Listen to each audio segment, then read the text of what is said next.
할렐루야. 말씀에 은혜 받으시기 바랍니다. 말씀에 은혜 받으실 줄 믿습니다.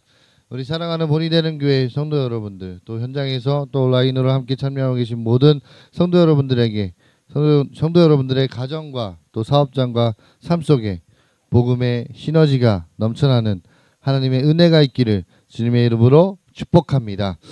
여러분, 오늘 말씀의 제목은 복음의 시너지라는 제목으로 함께 말씀을 나눠보자 합니다. 여러분, 시너지 효과라는 말이 있습니다. 시너지라는 말은 그리스어로 신 에르고스에서 나오게 되었습니다. 이 말의 뜻은, 시너지 효과의 뜻은 함께 일하다라는 뜻이 있습니다.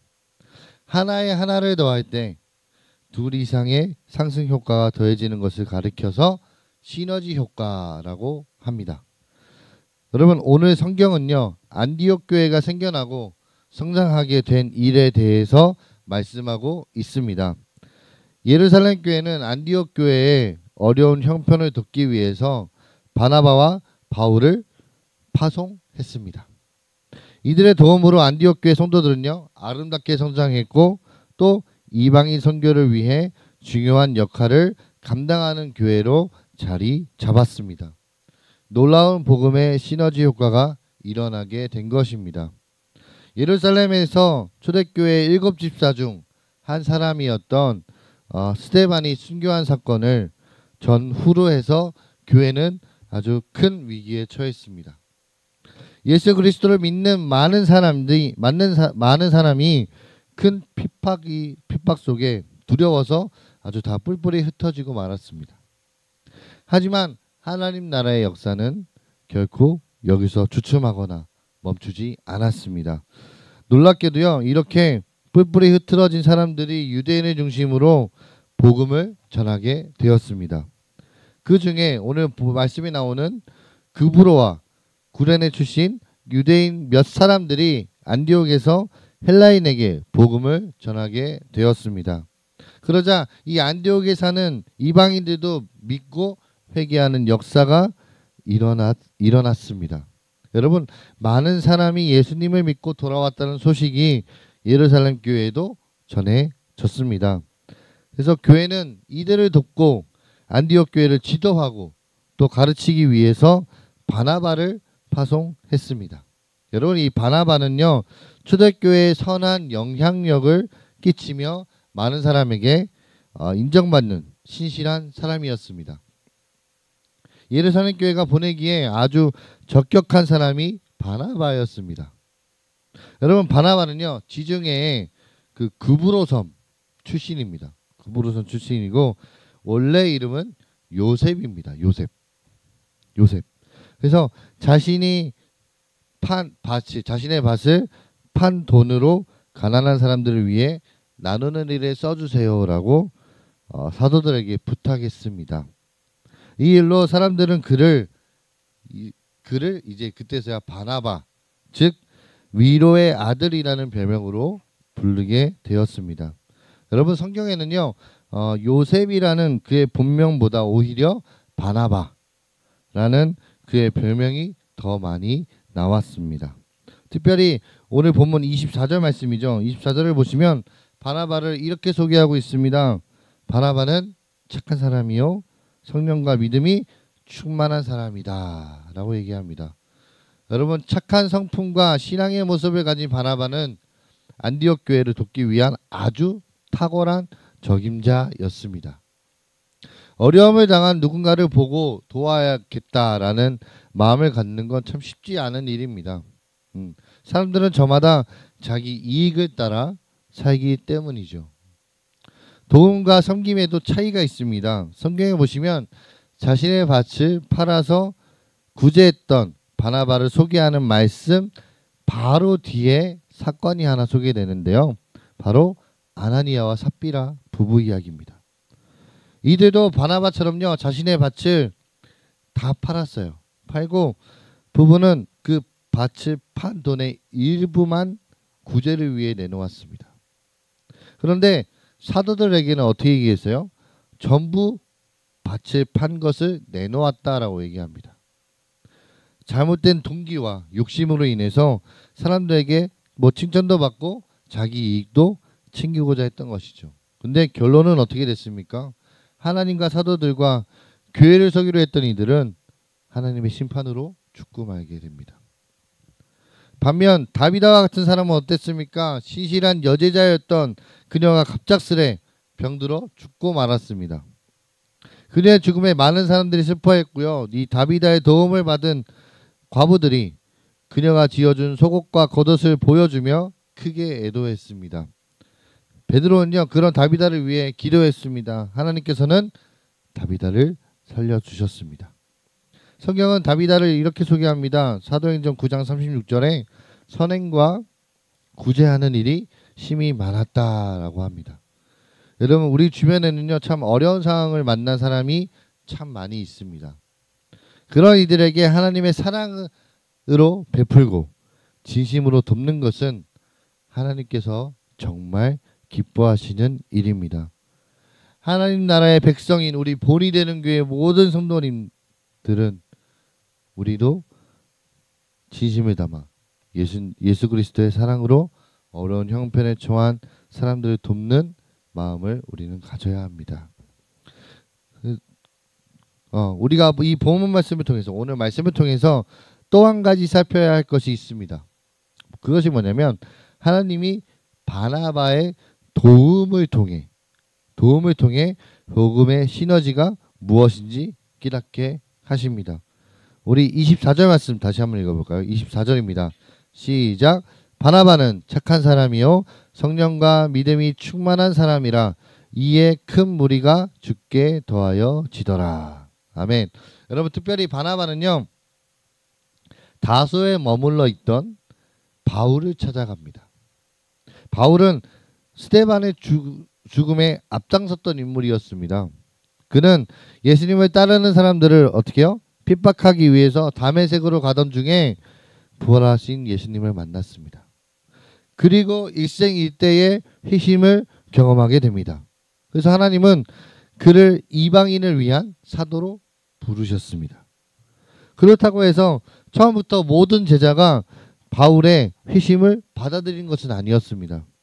그런데 이런 바울이 사도들에게 데려가서 소개했던 사람이 바로 바나바였습니다. 결국 비로소 사도들은 바울과 함께 믿음을 고백하는 형제로 그 바나바를 받아들이게 되었던 것입니다. 이뿐만 아닙니다. 여러분, 바나바는요 안디옥 지역에 많은 사람을 구원하신 일로 인해 함께 일할 동역자가 필요했습니다. 그때 바나바는 다소에 있던 바울을 찾아가서 복음 전도 사역에 함께 해달라고 자기와 함께 하자고 요청했습니다.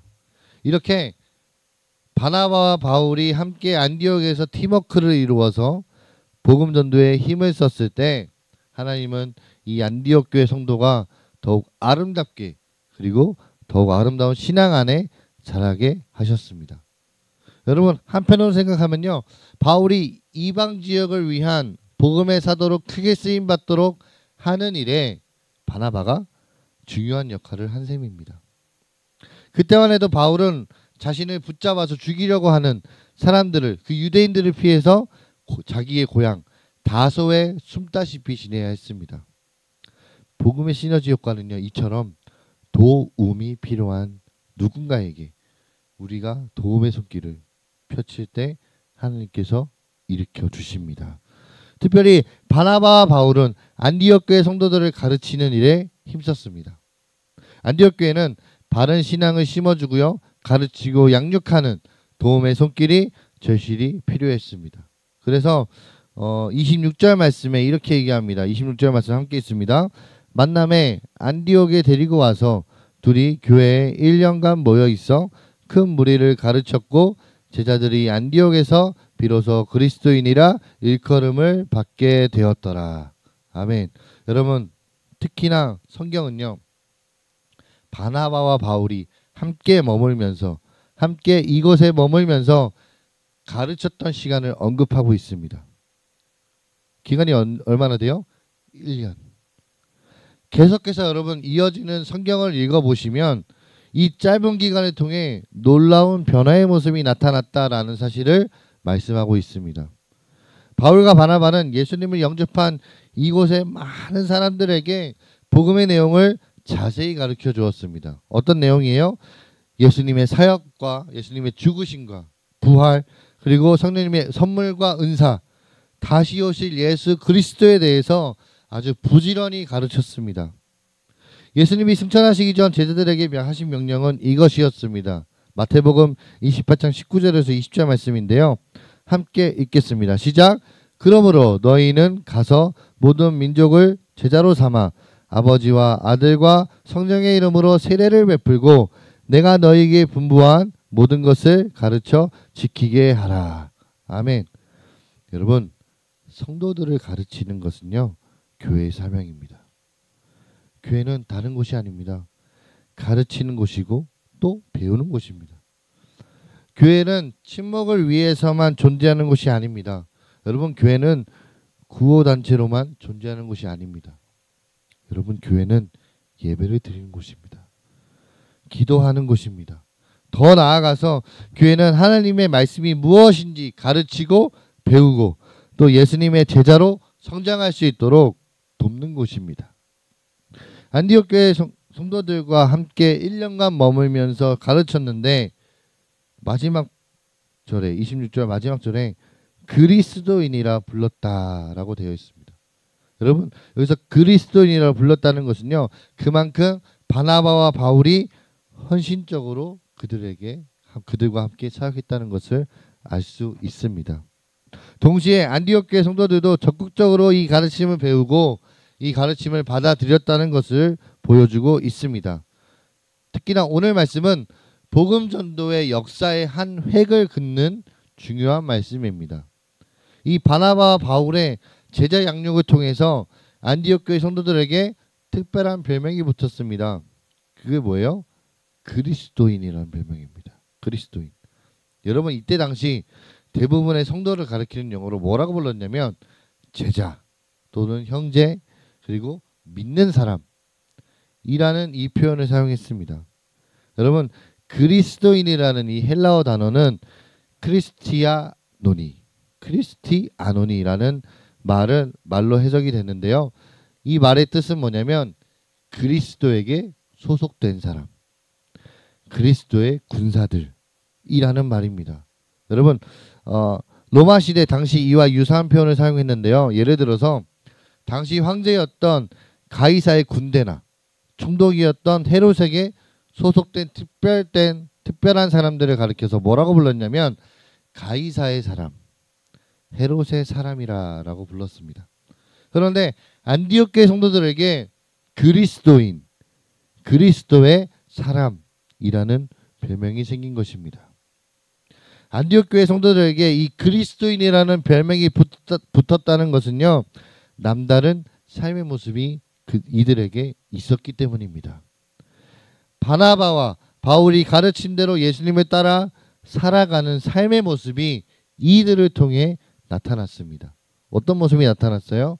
겸손, 사랑, 희생, 나눔, 그리고 섬김과 같은 실천이 이 주변 사람들에게 세상 사람들과는 다른 특별한 사람들로 보였던 것입니다. 흩어진 사람들에 의해 복음이 전파된 이곳 안디옥은요, 예루살렘 교회의 도움과 또 바나바의 도움, 이 바울의 도움을 통해 그리스도인으로 부름을 받기까지 아주 아름답게 성장했습니다. 더 나아가서 안디옥 교회는 아시아 지역 선교를 위해 바나바와 바울을 파송하게 됩니다. 사도들을 중심으로 한 예루살렘 교회가 복음의 사역의 중심으로 든든한 역할을 감당한 것처럼 이제 이방인 선교의 전초기지로서 새롭게 안디옥 교회가 쓰임을 받게 됩니다. 그들이 받았던 도움의 손길처럼 다른 사람들을 위해 도움의 손길을 내미는 교회가 된 것입니다. 말씀을 마무리하겠습니다. 우리 사랑하는 본이 되는 교회 성도 여러분들, 하나님은요, 교회가 또 다른 교회를 돕도록 하십니다. 우리 교회만 평안하면 되고, 우리 교회만 교인이 늘어나면 되고, 우리 부서만 잘 되면 되고, 또 우리 공동체만 풍성하면 돼 라는 생각을 해서는 안 됩니다. 주변을 한번 우리 둘러보시기 바랍니다. 이웃교회의 협력과 도움이 필요한 교회도 있습니다. 도와주지 않으면 주님의 복음 사역을 감당하기 힘든 선교지와 또 선교사님들도 있습니다. 이와 같이 우리 주변에 또 다른 안디옥 교회와 같은 소식이 들린다면 그러면 우리는 어떻게 해야 할까요? 안디옥 교회를 돕기 위한 신실한 일꾼인 바나바를 파송한 예루살렘 교회처럼 우리 본이 되는 교회도 도움의 손길을 펼칠 수 있어야 합니다. 안디옥 교회 성도들을 양육하기 위해 바울을 불러 함께 힘있게 복음을 전했던 바나바처럼 우리도 도움이 필요한 곳에 아름답게 헌신할 수 우리는 있어야 합니다. 여러분, 가르치고 전하는 일을 통해 그리스도인으로 불렀던 안디옥 교회가 멋지게 이방 지역 선교를 돕는 선교의 기지가 된 것처럼 도움의 손길을 펼칠 줄 아는 성장의 모습이 필요합니다. 하나님 나라의 백성인 우리 본이 되는 교회 성도 여러분들 모두가 이러한 신앙의 모습으로 주님의 복음을 전하는 일에 헌신하고 또 교회와 이웃에게 선한 영향력을 나타낼 수 있는 모든 성도님들이 되시길 주님의 이름으로 축복합니다.